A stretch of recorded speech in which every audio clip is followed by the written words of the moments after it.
It's my pleasure to welcome Nishit Desai. He runs a well-established and well-known firm with headquarters in Mumbai, but offices pretty much around the world. He deals with entrepreneurs on an everyday basis with structure of the company, IP, venture capitalists, and many things more associated with the entrepreneurial ecosystem. So it's a true pleasure to welcome Nishit Desai. Thank you. So nice of you. Thank you. So Nishit, you have been a long-term charter member of TiE, global sponsor for many years. Who better than you to understand the importance of supporting the entrepreneurial ecosystem, and TiE has been at the forefront. Right. So to get a general idea from you of your years of involvement with TiE, what has been your impression?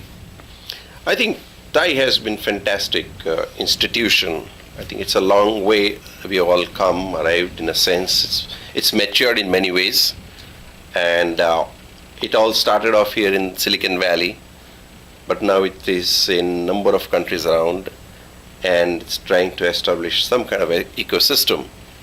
And I think there has been a little change. At one point of time, we had a lot of venture capitalists and other people coming in. Now, and we expanded a number of places. It seems that now new entrepreneurs are now coming up from outside the US, and that's a change I see. Of course, Silicon Valley remains a hub for innovations and idea creation and ideation and stuff like that. But we are seeing new models coming up in countries like India, Malaysia, Singapore, maybe in Dubai. And I'm sure a lot more things will happen. The way in which I see, each country develops its own system. So while US has been highly tech focused, in countries like India, new business model innovations are coming up. So it's not necessarily tech-oriented or tech-supported kind of activity, but new business models to, for example, support the bottom of the pyramid or middle of the pyramid. You need different type of mindset. You need different kind of thinking. Those are the needs of those countries, like, as I said, social businesses. And in fact, I've been very close, of course, with CK one time. Of course, he's no longer with us. We all miss him. But also with Mohammed Yunus. Been working a lot with him as well. And if you see how many different businesses he created, almost 50 different businesses he created. Not only microfinance, which was original. So, different geographies have now been coming up, and you need different kind of investors. The mindset is different. You may not be able to make that kind of money which venture capitalists will make in a tech companies, and if it goes bust or boom or whatever, and he takes different kind of risk.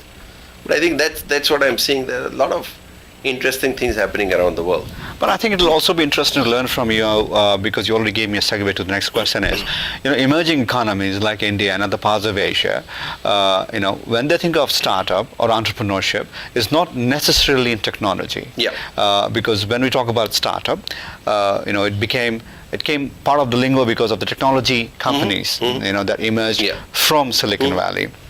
So in your business, you have seen both sides. So if you can draw some parallels between the entrepreneurs that you help here in Silicon Valley, because your office is here in Palo Alto, and the entrepreneurs that are emerging out of India. Right. So are there distinct differences, or do you see one or two distinct similarities? How do you compare them? Yes, I think, one of the things I have really, and we are known for that, is more of strategic lawyering. When I see ecosystem here, it's mainly driven by intellectual property. And therefore you need to use IP and I would say at times corporate law and tax and stuff like that, more like a basis developed to achieve strategic objectives. IP is very critical. When we look at India, or emerging economies like that, it's not so much, you don't see so many innovations. Yeah, it is happening, it would happen over a period of time, but at this point in time, people are trying to find solutions for the problems that exist over there, and the problems are of poverty, and the needs are of different type. So entrepreneurs there are trying to see how can they help, a small liftman, or some maid servant, or how can he live in a small decent house? So you will see micro housing, you will see, new startup, a rickshaw puller needs to set up a shop in his rickshaw. How do you fund them? So those kind of things are coming up. I see, but entrepreneurship is all about, trying to solve some problem in the world using your skills, whatever they are. So survival instinct and the problems are somewhat similar. When you're a startup company here, how do you engage employees? How do you have a CFO? Because finance and all those things are similar to the problems in India as well. Because if you see, it is not that first time India is trying to work on social sector. For a long time it's going on. But the professionalism in, say, not-for-profit sector that did not exist so far, that has begun to take shape in India. So in India, no longer you can say, I'm running a not-for-profit organization, please come and work free of charge for it. The person who is going to work, he would expect reasonable compensation. Okay. The accountability and the systems and processes, all those will be more or less similar, except that the funding mechanism, except that the bottom line, or what we call the way in which you assess the success of a business is somewhat different. Like if it's a tech company, of course you solve a problem and you go and become a millionaire or a billionaire. The success of social business is not only that you have bottom line in the sum, so you must be profitable, but you also have to show how many people you educated, how many people you provided medical relief to, how many people. So it is multiple bottom line that becomes more important part of those economies. But in terms of fundamentally running a business activity, any activity, I think those fundamentals remain constant. But we have to think slightly differently as lawyers. We have to understand what are the objectives of both these people. You also work with venture capitalists. Yeah. Be it here in Silicon Valley or be it in Mumbai or Right. Singapore, right? So the question I'm trying to ask you is, venture capital ecosystem is pretty mature here. Right. Actually, it came out of here in some ways, Yeah. then went out to other parts of the world. So the VCs who have gone from here to India to Right. invest in startups, so they look at the ecosystem there and they say, Sure. well, maybe there's a lot more risk in starting with early stage startup. They Right. want to go to mature startups, or late stage startups, because at the end of the day, it is about returns. Yeah. So in terms of, so that it's a two-pronged question. One is, how do you look at entrepreneurs and how do you advise them who are looking for funding, dealing with VCs who have gone from here, Correct. and VCs or investors within India itself? What is the I'm sure there's a different approach. Sure. I'll tell you right away because I deal with the majority of them. The way in which I have looked at it's a whole cycle that has gone through in India here as well.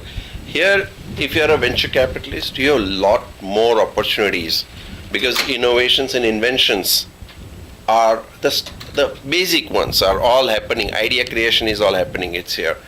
In India, there are less opportunities for VCs of the type that you talk in Silicon Valley. It's because most of them in India, are not technology or innovation driven. India is still in the service mindset. And so opportunities for venture capitalists looking for opportunities similar to the US are much less in India. So they are not a great success story in India. It will happen over a period of time. Most of the time services is coming up. Risk taking is much, lesser in that. Where I have seen much more growth is on a private equity and late stage capital. So that activity has really moved up. So for example, we work with the majority of private equity players, so they need more matured companies. So what we are seeing today is that firms like General Atlantic Partners, KKRs, and Blackstone and Bessemer and some of those ones with you work with, they are all looking at generally slightly matured companies, matured entrepreneurs, and that's where there is going to be a lot more capital, including infrastructure, for example. Private equity people are going to play a lot more role.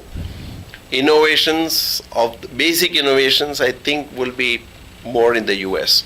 So my assessment is that on venture capital side, there is a little more struggle in identifying good opportunities. And as you said, the fundamental difference is the ecosystem.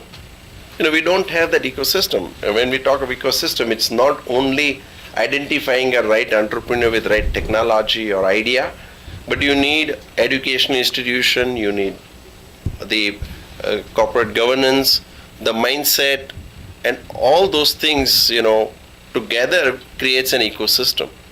And that is what is still missing in India, and therefore you see that there will be more funding going to the private equity VC side, private equity side than the VC. Of course, it's happening. I'm not saying it's not happening, but like Sequoia had to invest like in Coffee Day or something like that, which is okay. It has done a great job, right. But to find the right opportunity is slightly tricky there. At what stage do entrepreneurs need lawyers? Well, I think it's like being a mother. Okay. The day you have an idea, that's the day you need a lawyer.